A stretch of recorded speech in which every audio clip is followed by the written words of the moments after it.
100 பேர் மரண செய்தி, 90 பேர் புற்றுநோய் மரணம். பல் ஈறு புற்று, காதுக்குள் புற்று, மார்பிலே புற்று, 3 வயது குழந்தைக்கு புற்று. குழந்தைக்கு ஏன் புற்று? தாய்ப்பாலை தவிர எதுவும் உண்ணலையே. தாய்ப்பால் நஞ்சு. தாய்ப்பால் ஏன் நஞ்சு? தாய் உண்ட உணவு நஞ்சு. அங்கதான் என் அப்பா வருகிறார், நம்மாழ்வார். நஞ்செல்லா உணவு அதுவே நம் கனவு.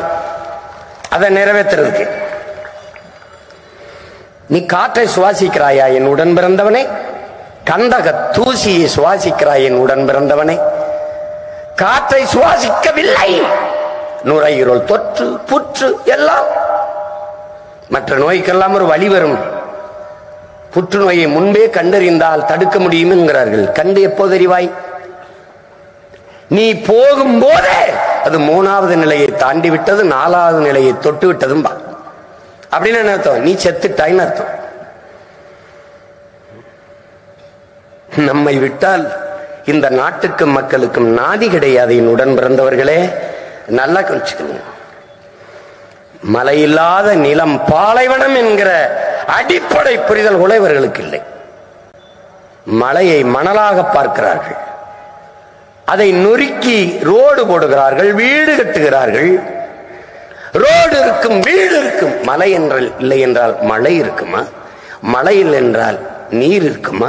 நீரில் என்றால் நிலம் இருக்குமா? நிலம் இல்லை என்றால் வளம் இருக்குமா? அது சிந்தனையே கிடையாது அவனுக்கு.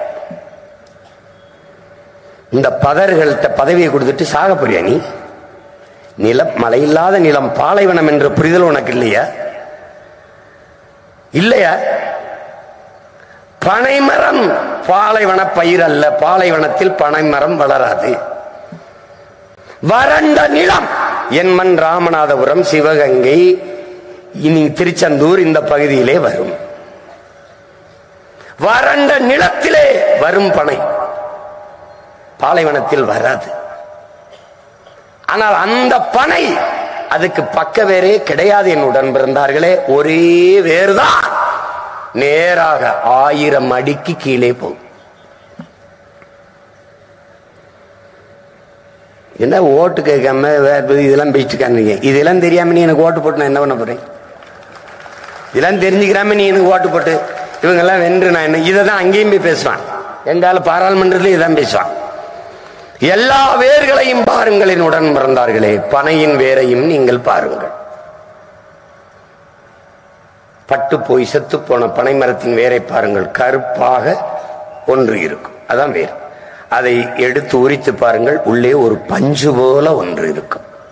பஞ்சு அது ரொம்ப அபூர்வமா இருக்கும். அது நீங்க பார்த்திருக்க மாட்டீங்க. நீங்க ஒரு கருப்பா வருது இருக்கும், உள்ள அப்படி பஞ்சு மாதிரி ஒன்று, அதான் வேறு.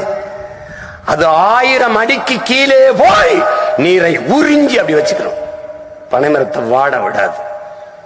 நீ பயணம் செய்து வாரின் உடன் பிறந்தவனே, அந்த பனைமரம் கழுத்து சூம்பி குறுகி செத்து விடுகுதென்றால் 1000 அடிக்கு கீழேயும் தண்ணி இல்லை என்று பனை உனக்கு அறிவிக்குது.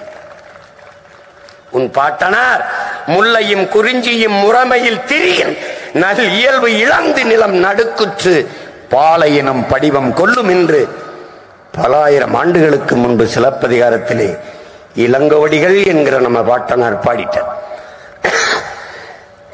முல்லையும் குறிஞ்சியும், முல்லை எது? நிலம். குறிஞ்சி மலை. மலை என்ன ஆயிருது? முறைமையில் திரியுது. என்ன ஆகுது? என் சாண்ட் ஆகிட்டு இருக்கு. நிலம் என்னது? மீத்தேனு, ஈத்தேனு, நிலக்கரி, கலக்கரி எல்லாம் போடுவான்.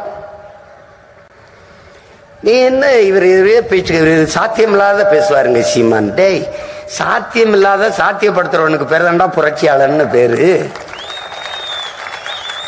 வெறுங்காலோட நடந்தேன், சுட்டுச்சு, கல்லும் முள்ளும் குத்திச்சு, செருப்பு தேவைப்பட்டுச்சு, படைச்சிட்டேன்.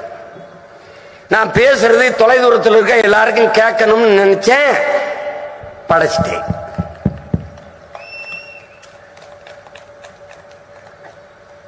இவ்வளவுதான். தேவையே கண்டுபிடிப்பின் தாய். Demand is the mother of invention. எனக்கு கற்பிக்குது. இது தேவையா இல்லையான்னு மட்டும் பாரு. இந்த அரசியல் தேவையா இல்லையா உனக்கு, அதை மட்டும் பாரு.